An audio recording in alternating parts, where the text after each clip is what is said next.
Hey guys, I'm Joey Hiykel. Welcome to my pad.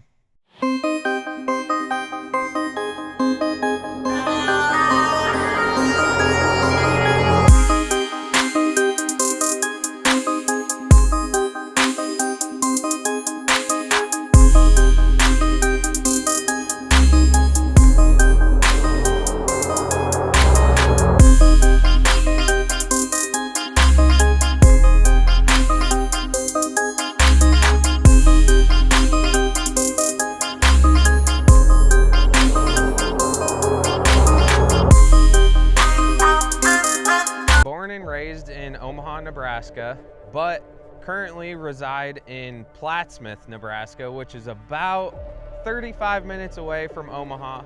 And luckily we moved here, has a lot of room for toys, but the best thing, the I29 Dragway right down the road. You guys saw my front door, and that's the only part anybody cares about the house. One of the major things that helped me with my racing program was getting an RV. First of all, it made my family happy and it makes you much more calm. This is our first stop on seeing all of our things. Our brand new Jayco Seneca. Huge, huge part of my program and helping make my family happy when we're at the racetrack. So let's move on down to the real spot, the shop. When I moved here, the main reason why I bought this place was because of all the land that we could for my kids to play with toys and the shop. Let's go in and see what kind of toys we have.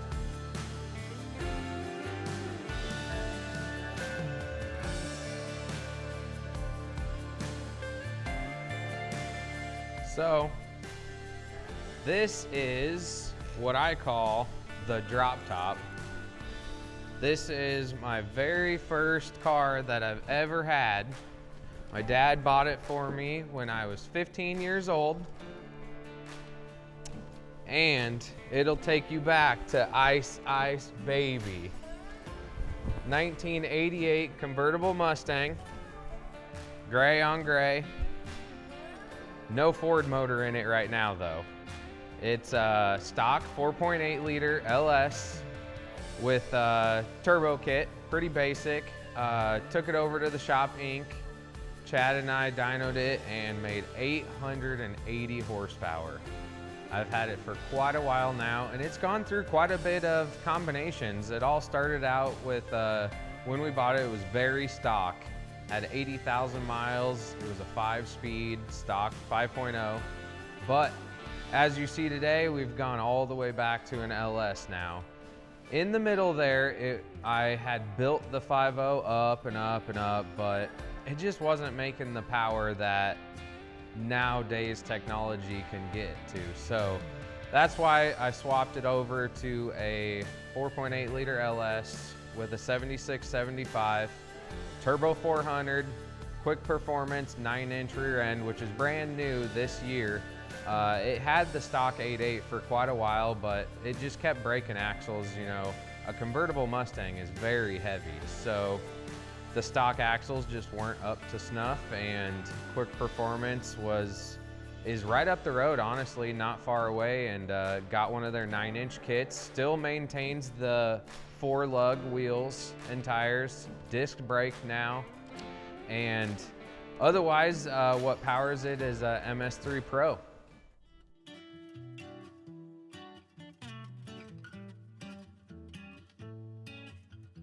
So this is my 1965 Sunbeam Tiger. It is a English body with a Ford engine. Back in the day, Carroll Shelby built these just like, as you would know, a Cobra. An AC Ace turned into a Cobra. So it's very similar to that. It has a 260 cubic inch V8 with a 4-speed transmission. If you've been around me for a while, you'd know my email is V8 Sunbeam Tiger, and it all comes from one of these. Back in the day, my dad used to have one of these when I was growing up, and he had it in the garage, broke down, 4 flat tires, weeds growing up through the center of it.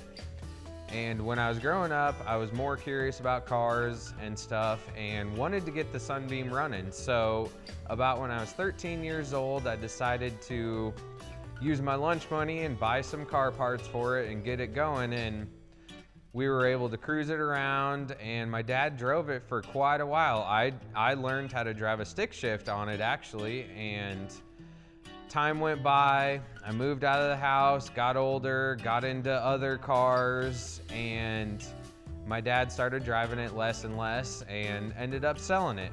And I got to the point in life where I was able to purchase another one, and that's this one. Although this one doesn't have as much history behind it with me, it is still a really cool car. If you're familiar with like an MG Midget, it's very, very small footprint, but packs, 160 horsepower back in the day. 260 cubic inch V8 didn't really make a whole lot of power, but it's super fun to drive. Put the top down, take the kids for a ride. Overall, it's just a really fun car to cruise around in. Next up on the agenda is our 1978 Cutlass Brougham. I say our because a group of my friends and I built this car on a TV show. The challenge was $10,000 in 10 days, and we landed upon this. You had to buy the car, build the car, all within that budget, out in California, and race it at Lights Out. And that was back in 2019.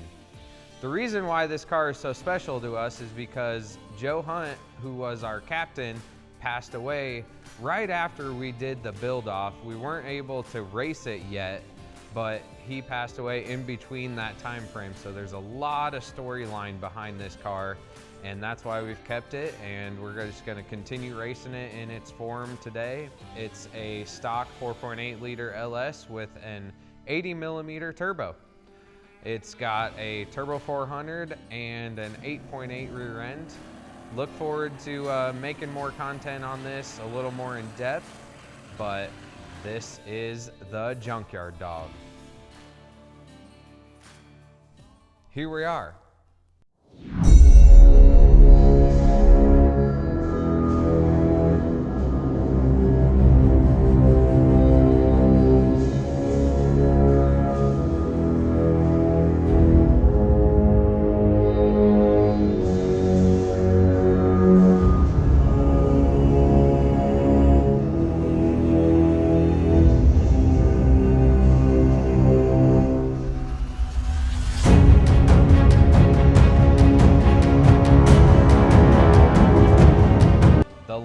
Car of our series, 1990 Fox Body Mustang LX, the Beater Bomb.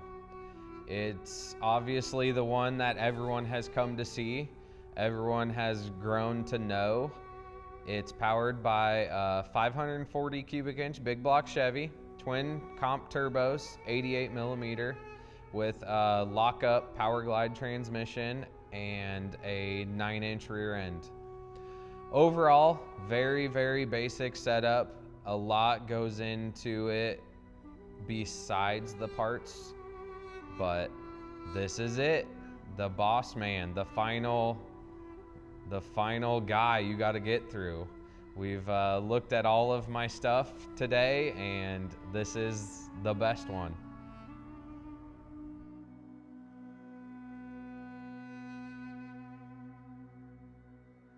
I have had this car for several years. When it came about, I was at a fork in the road. I was graduating high school and was driving the drop top Mustang that we saw earlier in this video, and needed a car to drive back and forth to college. And I had to find something else to drive. And this was another Mustang. I loved Mustangs, so this was another thing that I could just fill that Mustang void, you know, and be able to daily drive it without hurting the drop top or anything like that, driving it back and forth, some loud, obnoxious car, you know. So roughly, yeah, I've had this thing for quite a few years and drove it for quite a while when it was a 4-cylinder. Some of you might have seen I've driven it with, I towed several things behind it back in the day.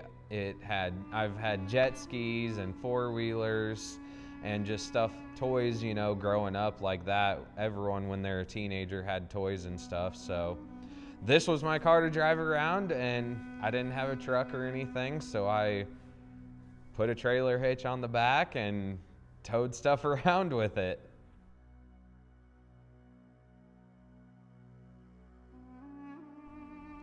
My career is that I build elevators.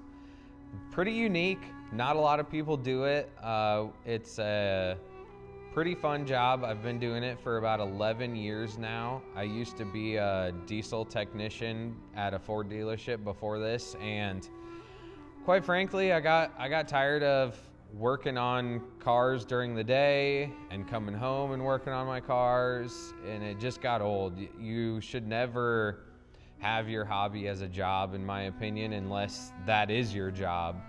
So yeah, working on cars just got old, and an opportunity came about where I could start this other gig, and I took a pay cut doing it, but overall in the end it was going to be better for me, and I'm really glad that I switched it up and did that. But yeah, some more details into what I do besides just build elevators. Whenever we go into a new building, it's a blank shaft going up and down to the whole top, and we start from the bottom and work our way up, do all the welding, the wiring, plumbing, you name it.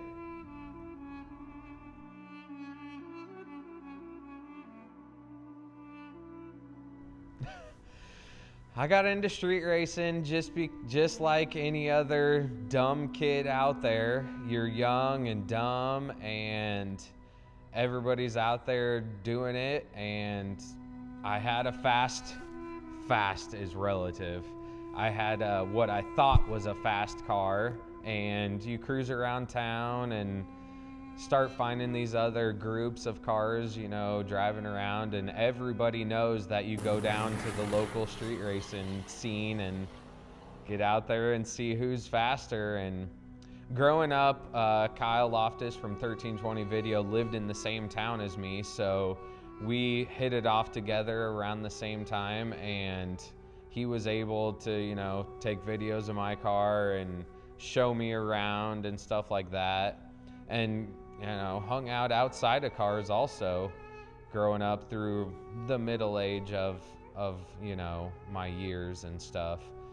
But ever since I got the drop top, I wanted to get out there and race it, and that's how street racing comes about.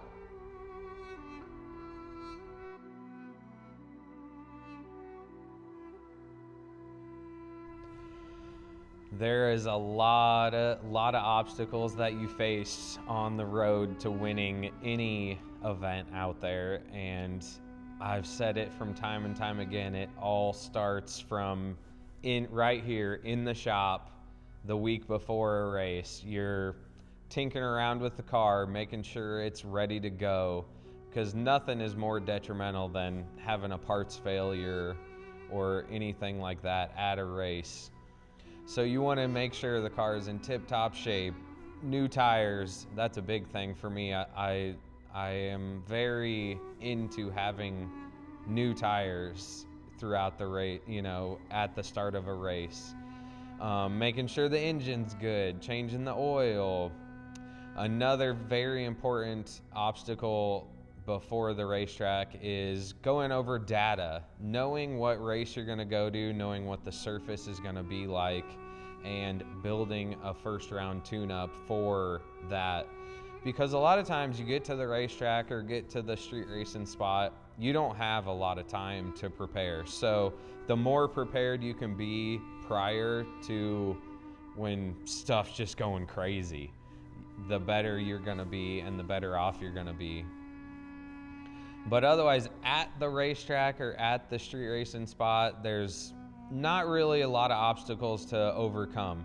You're either gonna get out there and kick butt or you're gonna lose.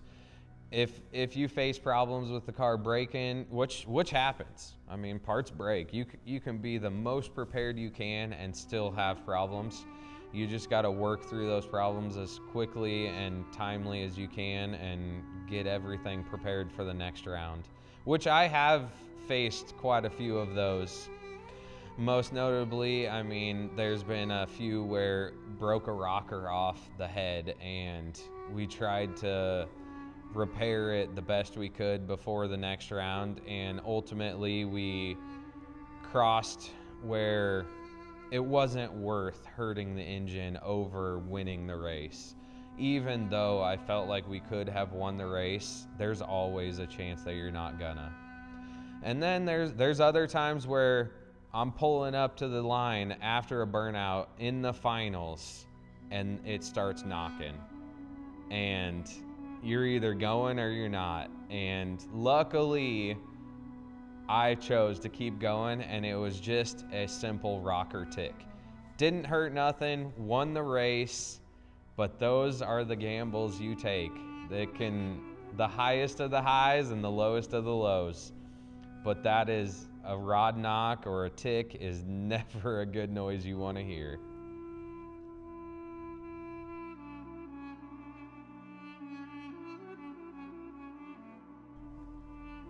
I've been through a lot of races. Not really any of them stick out as my favorite race, but there's a lot of races I've gone to that it's like you go through it and you're like, I'm glad I experienced that. Not saying it was the funnest race, but there's been a lot of races that I've been to and I'm like, yeah, I'm glad I experienced that. One of them, I was glad to be on Street Outlaws.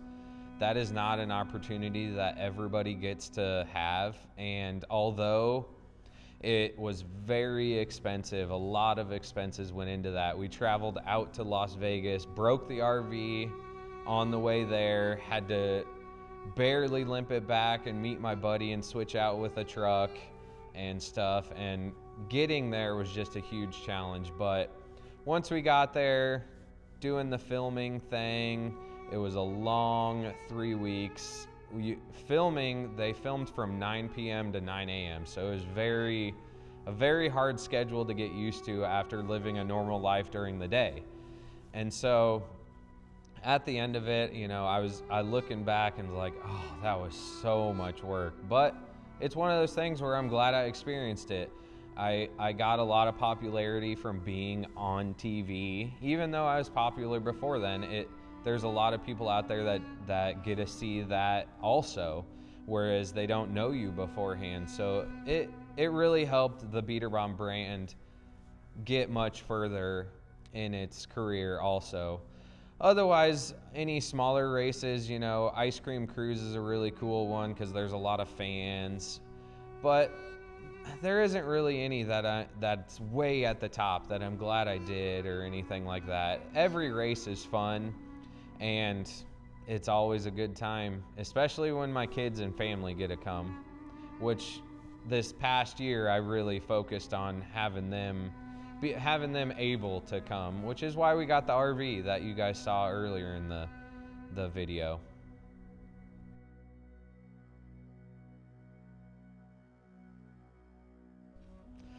My biggest fear in racing or when racing is obviously wrecking.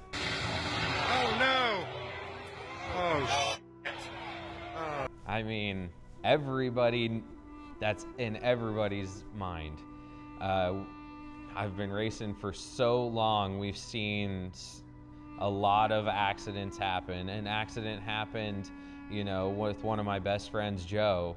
I wasn't there to see it. I was in the pits.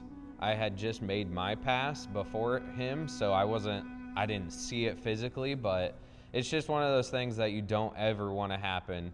At the filming in Vegas for Street Outlaws, the very last run, some guy passed away. And that's just one of those things you are always thinking about no matter what. And so you always want to make the right moves, make the right decisions, whether it's to lift and live another day or push it super hard and crash. But fortunately enough, I haven't wrecked the beater bomb ever, so I've always tried to make those good decisions and take a loss to the chin and live another day.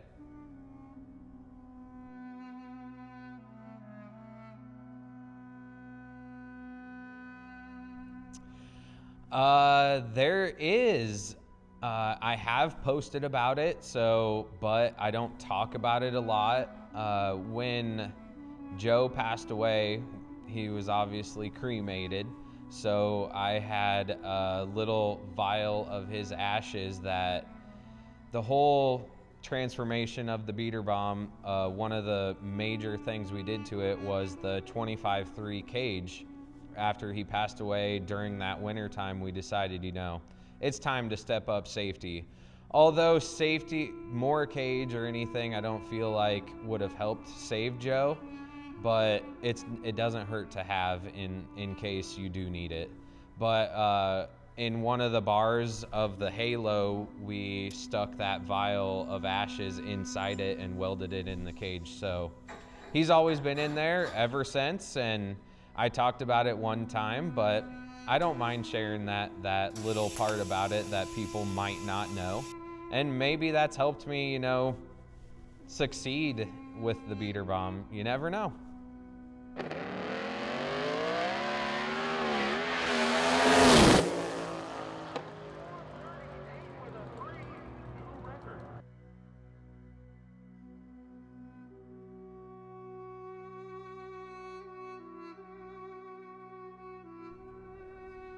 Well, yeah, in that particular moment, Kendall Goen, which many of you guys have heard of, he came over to my pits and was like, Joe got crossed up with another car and was in an accident, and that was it. Because obviously, when you guys see an accident, you don't know that somebody passed away. And I was like, oh no, and got on the golf cart, drove past everyone telling me no, no, no. I mean, he was my best friend, and I just drove down there to the end of the track, and there was already police there, and they stopped me, and I couldn't go any closer, and it was a crazy moment. I mean, something that I'm never gonna forget, and you see him over there, and the car was far enough away that you couldn't see like Joe or anything, but after a while, they finally, you could tell like something wasn't right. Ambulances weren't coming or anything like that. It really changed my outlook on life. I mean, Michelle, my wife, tells me, I'm not an emotional person, and just I live life like shit happens, and you either move forward or you don't, and everybody had to move forward from that point. And like I said, the way I dealt with it was just trying to make my car that much better, that much safer, and here we are today. It's no secret that I have moved on from street racing. I have no problems with racing on junk surfaces, if the opportunity comes about, such as the Cletus race, but I have definitely moved on from street racing totally. What I have here is just not worth the risk. The reward at the end of the tunnel of street racing just isn't worth it to me. And I don't have anything bad to say about people that do street race, because we've all been there. I loved it, and it was fun, and the adrenaline rush was just unmatched compared to track racing. But the obstacles on the sides of the street, and just how crazy bad some streets are, it's just not for me anymore. That's just not. I enjoy much more having my kids come to the racetrack and watching me race instead of dragging them to a street race at 2 in the morning, unloading, loading, unloading, unloading, you know, the car several times, running from the cops. That's just not fun at all.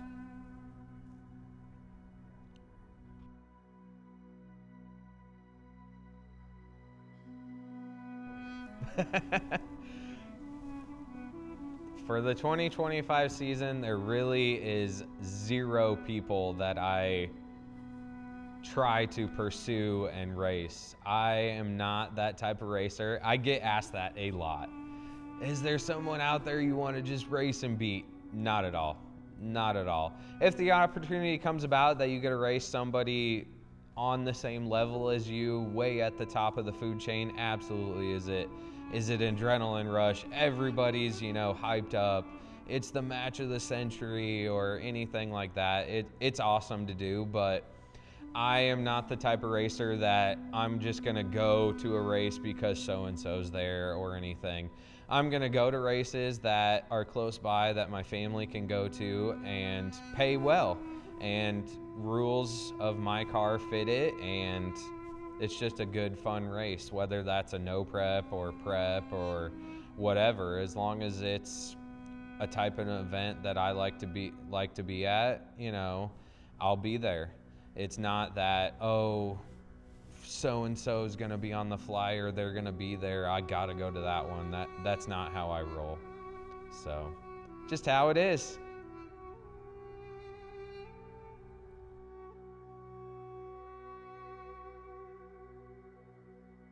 So, my plan for I29 Dragway and no prep events are pretty similar to last year. I honestly wasn't going to do any more events in the future, but after talking with Doug and, you know, all my close friends, the events really help local racing around us, which my whole drive behind racing is to help the sport grow. Whether it's with the Butthurt Bar making it change avenues of rules or just promoting events to help local racing thrive.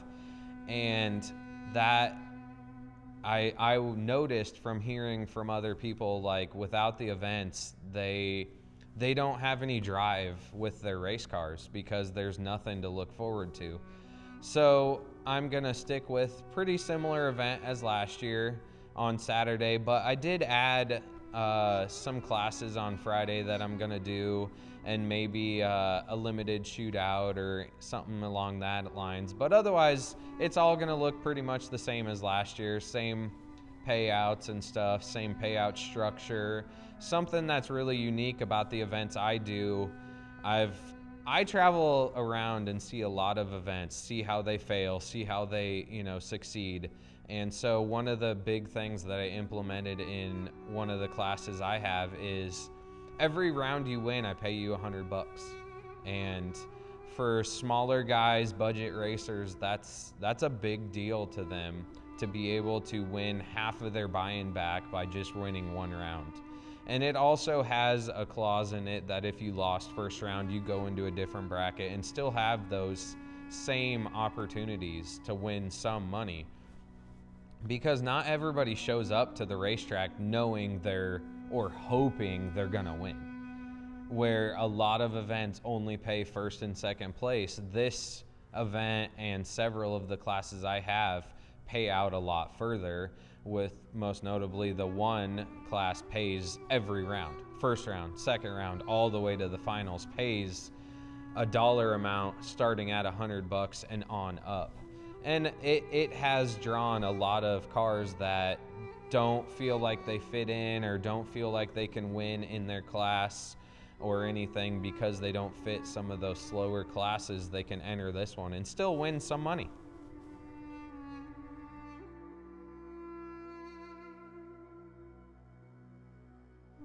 So my advice for new racers coming into the sport is obviously get in where you fit in, meaning if you've got a pretty generic car that isn't as fast, find one of those events that have a class suited for your car, whether it's a newer Mustang that can fit a modern muscle class.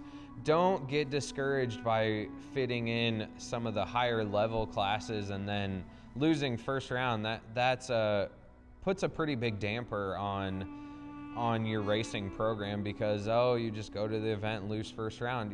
Do some research and find different events that have classes more suitable for your level of racing.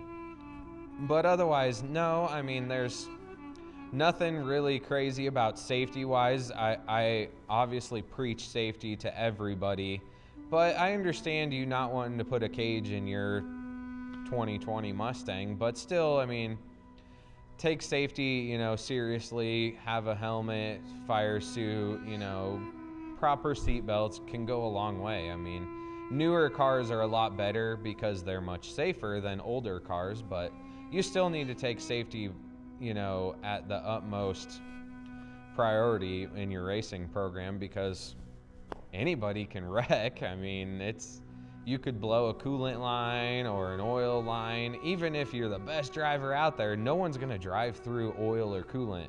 I mean, it turns into an ice rink. So definitely take racing seriously. I mean, these cars can get going fast, so anything can happen.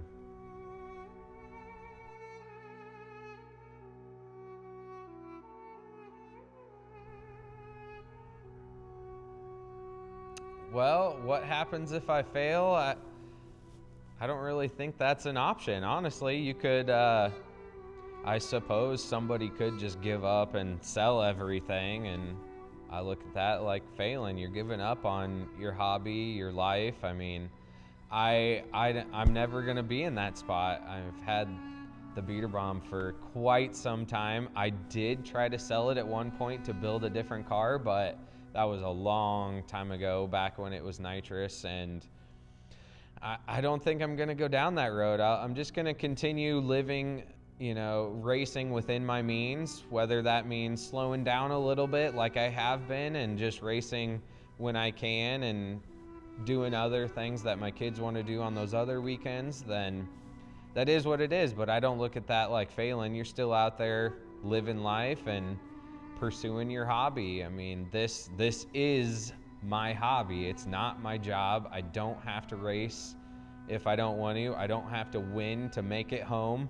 It's just a fun thing to do, and when it turns into a job, which I have felt in the past, it's not fun anymore, which is why I've slowed down a little and tried different things like chasing a 26-inch tire record, just because racing got a little boring.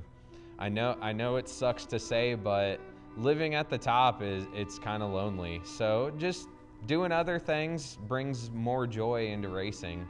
But I don't think there's any failure in any of that. It's just that how much effort you want to put into it, and if you quit racing and try something else, that's okay.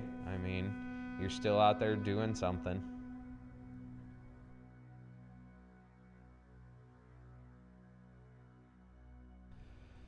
My favorite part of racing is honestly hanging out at the racetrack, seeing all your friends, walking around, talking to other racers. Sure, the adrenaline rush of 4 seconds, zooming down the racetrack is fun, but I'm the type of driver that I kind of just black out when I get up there, and you could ask me a question, what happened during the run, and I would have no idea. So I don't really remember a whole lot of that as far as racing, but hanging out in the pits is pretty fun. That's what I've come to enjoy more than anything.